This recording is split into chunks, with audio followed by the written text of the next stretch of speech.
السلام عليكم ورحمة الله تعالى وبركاته. صاحبة قيمة هي قدرتها مدن أسيدة توسكا ولا الصعدة برتا جلك ميديا سكوسو نقد ونكسن رحيصا بدن والرجال يا أديكو عافمات قبل إن أدمر كله هل كان كوسو لابتاي صاحب يال وحن دوننا إن هل كان إدين كلوا وداقنا ور دق أخو مركز نسو جاري اسمها جوريجا مدحوين فرماجة أو صعدة iyo waliba abaabul cajiib ah oo ka bilowday magaalada Muqdisho taageerayaashiisa oo ilaa iyo hadda ururiyay lacag dhan 25 milyan oo dollarka Mareykanka ah maxaa lagu qabanayaa lacagtaas waa su'aalo badan oo maankaaga ka guuxaya balse muuqaalkan ayaan kugu sharaxi doonaa marka ugu horeyso la sii wadaag saaxiibadaada kale like ta muuqaalkan waxaan ka doonayaa ilaa iyo 100,000 oo like maxaa yeelay qof shacabka Soomaaliyeed qalbiyadooda aad markaasi وهانتي أيام ما تكون ودا ولبا أبالمرين عجيبة أو الشعب كصوماليات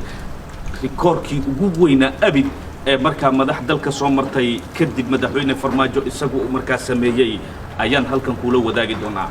جورج الله دسيو مدحوين محمد عبد الله فرماجو نقالها إمين كلا أرورين يو goorta ay bilaabatay dhaqaale ururinta guddiga iyo guud ahaanba halka laga dhisayo guriga ayaan kula wadaagi doonaa balse marka ugu horeyso muuqaalkan like-tiisa waxaan ka doonayaa ilaa iyo 100,000 halka share gareentana aan ka doonayo ilaa iyo 100,000 oo share gareen ah waxaan doonayaa like markaad saartid share-tana waa in aad sii share gareysaa 100,000 iyo 100,000 ayaan ka doonayaa si muuqaalkan uu u gaaro cid walba oo iyadu markaas jecel dawladnimadii 5 sano iyo barka aynu ka soo gudubnay ee la soo maray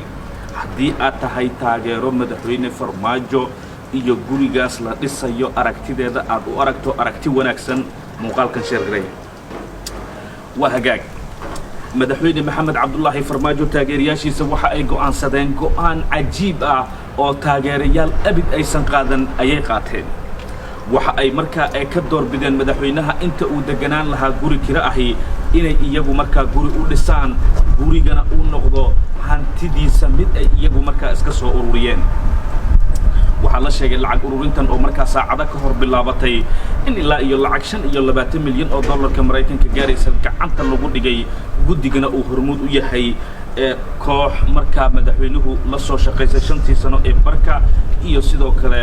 koox kale oo iyadu markaa culimo ah oo dhaqaalahaasi iyaguna gacanta ku haya waxa la sheegay marka dastuur ahaan qodobada laga hadlayo madaxweynuhu waxa uu markaa qaadanaya 25,000 oo gunno ahi oo qarashaadka gurigiisa ku baxaya iyo 8,000 oo dollarka Mareykanka oo mushaar ah balse codsigan kama uusan imaan ayaa la yiri madaxweyne farmaajo ee waxa uu ka yimid taageerayaashiisa iyo guud ahaanba cid walba oo aragtidiisa la dhacsanayd muddadii uu xukunka hayay muuqaalka waa in aad share gareysaa like-na aad sii saartaa si saaxiibo badan oo adiga u wanaagsan oo kale ay u gaaraan